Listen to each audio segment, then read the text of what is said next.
Ulo ng mga nagbabagang balita. Umano'y mataas na multa ng LTO at hindi magandang serbisyo ng ahensya inirereklamo. Biodiesel pinoproseso sa munisipyo ng Los Baños, Laguna. Mga motorsiklo at tricycle sa Los Baños, Laguna balak lagyan ng sticker para iwas krimen. Libo-libo dumalo sa Rosary Prayer Movement sa Fernando Air Base. 4 na human rosary binuo. Cake na mistulang lollipop patok na pangregalo ngayong holiday season. At naambon po sa Batangas, silipin.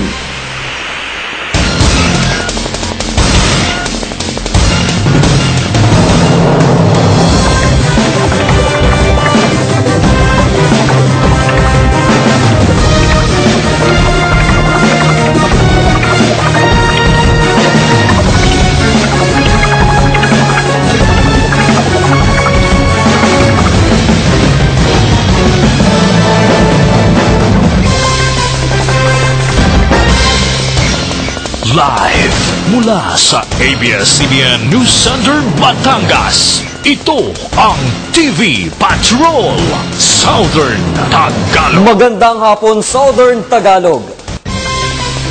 Aabot na lamang umano hanggang 2024 ang natural gas sa Malampaya.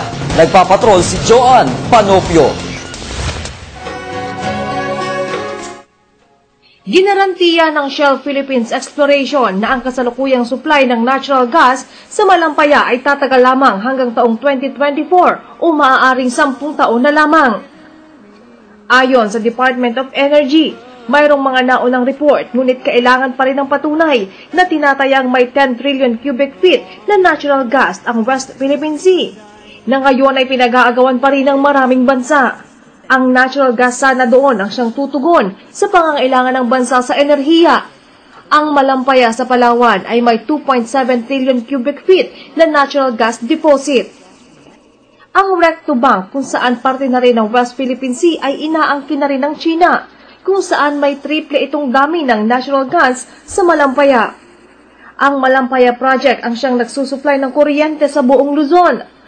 Ang mga power plant nito sa Santa Rita, San Lorenzo at Ilihan Plant sa Batangas ay nagbibigay ng 2,700 megawatts na mas murang electricity. Ngunit dahil sa patuloy na agawan ng teritoryo, maaari pa rin umangkat ng liquefied natural gas ang Pilipinas para sa mga major power plants sa Luzon. Joan Panopio, ABS-CBN News. Sinampahan na ng kasong rape ang 33 anyos na si Jonathan Bualoy, residente ng Barangay Malay sa Lopez, Quezon. Ito'y matapos positibo nitong dahasain ng 63 taong gulang na lola na si Marina Pangantihon noong ika-11 noong Oktubre. Ayon sa Lopez, Quezon PNP, natutulog sa kanyang bahay ang matanda nang pasukin ito sa bahay ng sospek. Nagkataon naman na wala ang kinakasama nito. Nagulat na lamang umano ang matanda nang makita na nakapatong na sa kanya ang sospek at wala umano itong nagawa dahil sa kutsilyong nakatutok sa biktima. Ayon sa PNP, tinangkapan ng sospek na hinga ng 100 piso ang matanda ngunit wala itong maibigay kaya tumakas na lamang. Bukod sa maaring nakainom, kaaway umano ng sospek ang asawa nito dahil sa ipinagpalit siya sa iba at hindi na siya pinagbibigyan makipagtalik. Base naman sa medico legal, positibong ginahasa ang sospek. Sa ngayon, inirefer na ng pulisya sa DSWD ang matanda kung saan sumasailalim ito sa counseling. Para iwas krimen, bawat motorsiklo o tricycle balak lagyan ng sticker sa Los Baños, Laguna. Ito'y kaugnay pa rin sa isang UPLB student na ginahasa roon. Nagpapatrol si Noriel Padiernos. It is not a right, it is a... Hindi pa tapos ang disenyo at nasa second reading pa lang ng Sangguniang Bayan ang ipinapanukalang sticker para sa lahat ng motorsiklo at tricycle sa bayan ng Los Baños sa Laguna. Ayon sa PNP, magsisilbing identification para sa lahat ng lokal na motorista at sa mga dadayo ng Los Baños ang sticker. Meron itong 4-digit number at balak ibase sa ICC sticker para hindi umano magaya. Halimbawa, isang Ayala Alabang itong Los Baños, na pagka pumasok ka using a motorized vehicle, motorsiklo o tricycle, you will be required to have an sticker or decal pass, parang gano'n yan eh. At kung wala ka man legal pass, ang Bardeno proof na sa'yo to prove na hindi ka taga Los Baños. At at that juncture, i-check namin kung taga saan ka nga.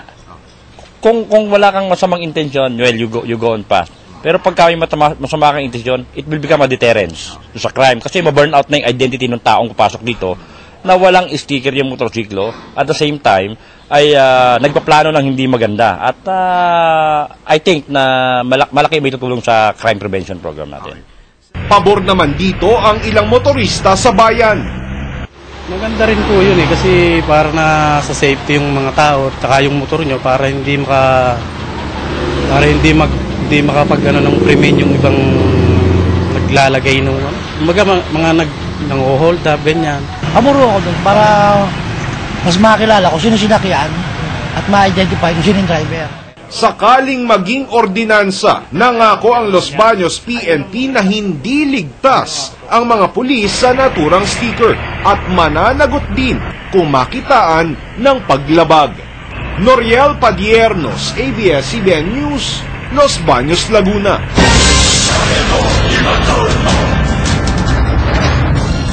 Inirereklamo ng isang motorista ang umano'y mataas na multa ng LTO matapos itong mahuli. Hindi rin daw maganda ang pakikitungo ng isa sa kanilang mga tauhan. Ang buong detalye sa report na ito. Sa roadside inspection noong September 9 sa Barangay Balagta sa Batangas City, natikita ng opisyal ng LTO ang 31 anyos na si Dayan, hindi niya tunay na pangalan. Minamaneho nito ang tricycle galing sa paghahatid sa kanyang anak sa eskwelahan. Student permit lamang daw kasi ang dala nito at walang ibang kasama sa pagmamaneho. Hindi rin daw niya dala ang mga kaukulang papeles nung araw na yun, dahilan para kunin ang lisensya nito. Inirereklamo niya ang halaga ng babayaran para matubos ang lisensya. Bumalik po ulit ako dito sa bahay, nasikaso ko po lahat, sinigurado ko po lahat ng dokumento na hinihingi nila, mga requirements, dinala ko po doon. Inasikaso ko pa nga po lahat, kaya umabot pa po ng 1 week. Tapos nung makapunta po ulit ako doon, dala ko na nga po ang rehistro, ang hinihingi po sa akin, 13,000. Nasurpresa raw si Dayan nang malamang ganito kalaki ang halagang dapat niyang bayaran. Questionable rin daw ang multa ng ahensya dahil nag-renew naman siya matapos mahuli. Nag-search po ako sa internet, bale, ang nakita ko po doon, 500 lang ang multa do sa, para makuha ko yung aking student permit. Aminado ang ahensyang hindi updated ang website ng LTO. Yung mga tao doon nag-check sa website na hindi naman sila pwedeng mag-rely dahil hindi pa siya na-update. Paliwanag ng pamunuan, walang pangmamanipula sa itinatakdang multa base sa inilabas na Joint Administrative Order of 2014 nitong Hunyo. Aabot daw talaga ng hanggang 13,000 piso ang multa rito bago makuha muli ang student permit. Still, i-consider pa rin namin yun na during the time na na-apprehend siya ay driving with an invalid or expired registration. So, ganun pa rin yung treatment. Naka-renew nga lang siya ngayon. Okay na ngayon yung kanyang registration. Pero nung araw na nahuli siya, expired talaga yon. Dismayado rin si Dayan sa hindi magandang serbisyo ng isa sa mga tauhang nakausap. Bagay na hindi naman daw kukonsintihin ng LTO. Masungit nga po yung ano niya sa akin dahil parang inaano lagi niya sa akin na parang paulit-ulit na lang. Sinasabi ko rin sa mga tao na they can go dito sa loob. Kung meron silang hindi nagustuhan, pwede silang pumasok sa akin para i-complain kung ano man ang gusto nilang i-complain. Payo ng ahensya na i-renew ang lisensya habang maaga para iwas abala at multa. Isang palengke sa bayan ng 13 Martires sa Cavite ang pilit di umano na pinapasok ng mga taga-gobyerno para sa pilitang isarado ang mga nakapwestong tindahan doon. Kahit may 13 pang taon na nalalabi para matapos ang kanilang mga kontrata. Ang buong kwento sa pagpapatrol ni Aya Parole. Buhay ang bentahan sa loob ng Annex Market sa 13 Martires sa Cavite, kaya hindi akalain na may pangambang dinadala ang mga magtitindang naroon. Ayon sa mga ito, nakakaranas sila ng karahasan mula sa gobyerno. Rinarahas kami, bigla kaming papasukin dito at isasarado ang mga istol namin hanggang sa hinarangan ang mga pasukan, mga pinto at gusto nilang bakuran ang isdaan. Ang gumagawa, tauhan ni Mayor, ang may utos daw ang aming Mayor. Biglang sumulpot sila rito. Inaharas kami talagang pilitin itong isdaan na papadlakan, pasiraduhan. Ako talaga na isa kong anininda rito, umarang ako talaga. Sabi nila, bakit daw pinagtanggol ko yung hindi sa akin? Nakasaad sa kasunduan na pinirmahan ng Sangguniang Bayan ng 13 Martires City, sa Hulyo pa ng taong 2027 matatapos ang kontrata nito na nagsimula noong 2002. Ibig sabihin, may natitira pa silang 13 taon para magtinda sa Annex Market. Ngayon, ang ginagawa nila, wala na daw visa yung aming kontrata. Samantalang nakalagay doon, malinaw na malinaw, 25 years at meron kaming rights na binili dito. Paano mangyari wala kaming visa ang kontrata namin?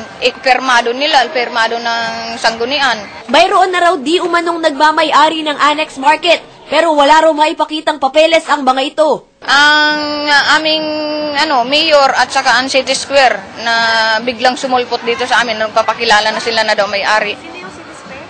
Inchik yun. Inchik ang pumesto dyan. Yun ang sabi nila, sila na may-ari. Kasalukuyan namang nasa ibang bansa ang alkalde ng 13 Martires. Hiling ng mga magtitinda, makausap nila ng ayos ang mga kinauukulan at maipaliwanag kung bakit sila pinapaalis sa kanilang pwesto. Aya Parole, ABS-CBN News, 13 Martires City. Para makatipid, nagpoproseso na ng biodiesel ang munisipyo ng Los Baños sa Laguna. Nagpapatrol si Noriel Padiernos. Kinokolekta ng lokal na gobyerno ng Los Baños ang mga gamit na mantika ng bawat fast food chain sa bayan. Hindi para ibenta, kundi para gawing biodiesel. Malaki umano ang natitipid ng munisipyo dito. Alam mo, ang Los Baños sa biglang tingin, kala mo mayaman. Pero actually, 60% ng total ng area namin ay tax-free, gawa ng UP and other institution. 40% lang ang nagbabayad. No? Kaya kami hirap na hirap. So, may sa amin, nakipag-usap ng mga Hapon tungkol dito sa converter nito into biodiesel. So, tinake advantage natin yun. No? So, dito, nakita natin na kung 40 pesos ang gastos, ang presyo ng diesel sa kasalukuyan, using this, bumabagsak lamang ng 20 pesos. Binibili ng 150 pesos ang isang lata ng gamit na mantika. 5 hanggang 6 na lata ang kayang iproseso ng converter. Pagkatapos ng 40 minuto, lalagyan ng methanol. 1 oras ulit lulutuin at lalagyan ng tubig para maalis ang mga lata. At pag nasala na ang mantika, pwede na itong gamitin. Kung ikukumpara sa normal na diesel, walang maitim na usok na ibinubuga ang tambucho sa biodiesel. Ikukumpara mo dun sa aviation fuel, okay? Yun ang katumbas nito eh. Kasi yung pickup na ginagamit namin bulok, ay maalwa ng takbo, no? Sabi nga ng driver, papunta dun sa itaas sa magnetic. Dati siya, hindi siya nakakatakbo ng fourth gear. Ngayon natakbo siya ng fourth gear. Ang 100 litrong biodiesel na ginasusan lamang ng humigit kumulang 600 piso na naipoproduce ng converter kada araw ang ginagamit sa mga dump truck at iba pang service ng munisipyo. Nasa trial and error pa lang ang proyekto, pero kung magtagumpay, malaking tulong umano ito para sa pagtitipid sa gastusin at sa kalikasan. Noriel Padiernos, ABS-CBN News, Los Baños, Laguna.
Pinaghahandaan na ng mga magsasaka ang pag-atake ng frost o andap sa mga tanim na gulay sa Benguet. Ang buong report sa pagpapatrol ni ABS-CBN Baguio correspondent May Cornes. Enero ngayong taon, binalot ng andap o yelo ang ilang taniman sa Benguet. And hindi lahat ng tinatamaan ng andap nagiging basura. Pag yung pananim medyo matured na siya, maha-harvest pa rin yun. Kabilang sa naapektuhan ang pananim ni Mang Bonifacio sa Buglas, Benguet. Magiging siya, parang na-blight. Apektado rin ng sobrang lamig ang mga pananim ni Aling Aurelia. Yung sobrang lamig, hindi lumaki. Para maiwasan ang epekto ng andap sa gulay, diskarte ng ilang magsasaka ang pagdidilig sa umaga. Para lahat ng frost malalaglag sa baba. Makakatulong din ang greenhouse o ang tunneling kung saan tatakpan ang mga pananim. Pero may kamahalan nito. Hindi makakapasok yung hamog at kaya walang frost. Meron ding nagsusunog ng gulong malapit sa taniman para mainitan ang mga pananim. Pero nakakasama ito sa kalikasan. Ayon sa Benguet Farmers Marketing Cooperative, kakaunti ang supply ng gulay sa darating na Disyembre. Pero hindi naman ito dahil sa malamig na panahon. Baka magdodoble lang siya, hindi na siya magtitriple. This is because of aside from yung typhoon mga typhoon na nagdaan, yung climate kasi natin erratic. Biglang malamig, tas biglang uulan. Asahan na raw ang pagtaas ng presyo ng mga gulay. May Cornes, ABS-CBN News.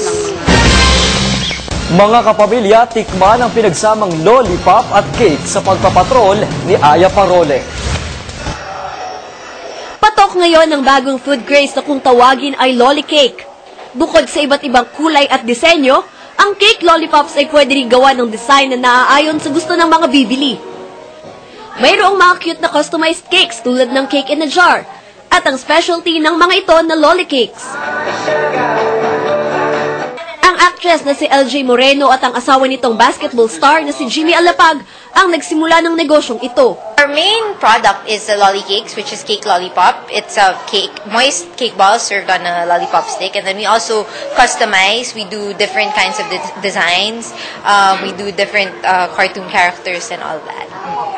So yung photo ng mga mag-asawa. Nagsimula raw ang ideyang ito noong unang natikman ni LJ ang cake lollipop sa ibang bansa. Nalaman niya na wala pa ni isa sa Pilipinas ang gumagawa nito, kaya nag-aral siya para gumawa ng sarili niyang bersyon ng cake lollipop. First, wala pang ganyang tindang lolly cake dito sa Batangas, and then kakaiba siya. It's a cake made in moist cake and then on stick siya.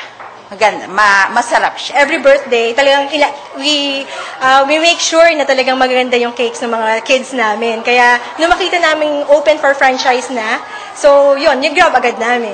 Patok din itong pangregalo o ihain ngayong holiday season dahil sa makukulay nitong disenyo.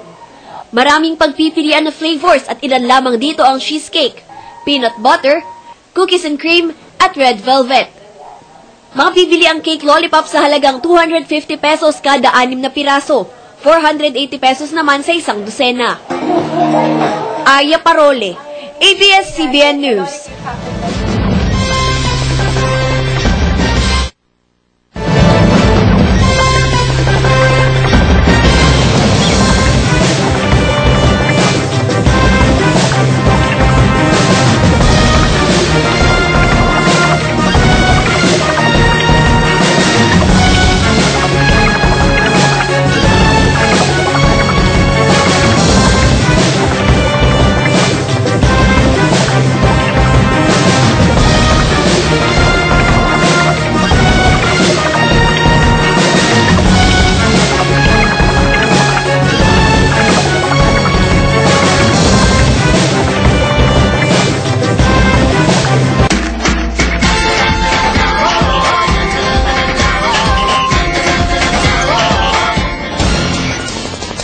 Pasyalan naman natin ang natatanging ganda ng Naambon Falls. Piliin ang Pilipinas, piliin ang San Juan sa Batangas. Nagpapatrol si Aya Parole.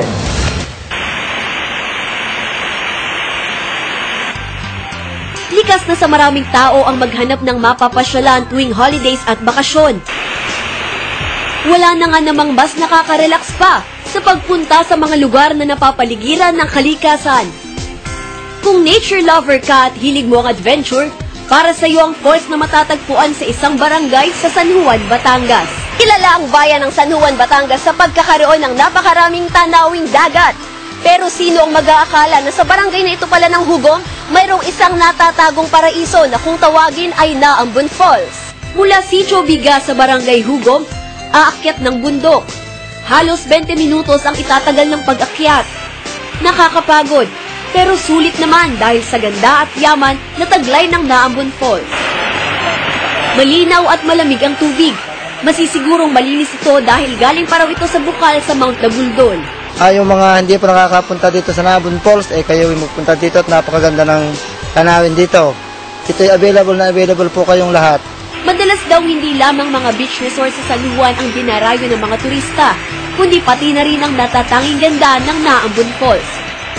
Sa halagang 35 pesos, may enjoy mo na ang makakalikasang adventure.